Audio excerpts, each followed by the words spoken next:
जी हमार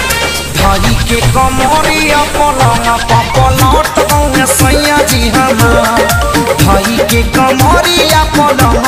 पलट गौए सैया जी हमार।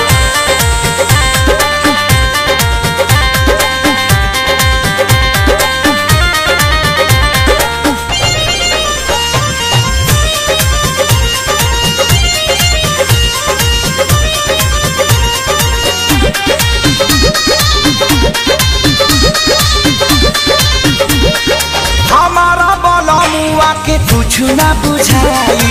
उनका दी हाल दर्द भीले कटाइल उनका दी हाल दर्द भीले कटाइल हमारा बलमुआ के कुछ ना बुझाइल उनके दर्द दी हाल भीले कटाइल तनिका सफा का जमीलल त डाट गइले सैया जी हमार तनिका सफा का जमीलल त डाट गइले सैया जी हमार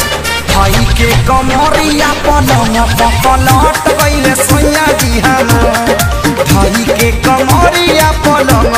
पलट गइले सैया जी हमार।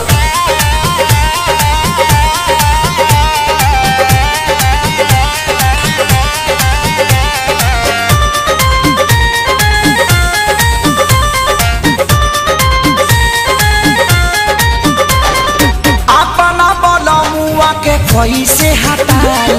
मन करे अलग बिछाई चटाई मन करे अलग बिछाई चटाई अपना बलमुआ के कैसे हटाई मन करे अलग बिछाई चटाई ओ खत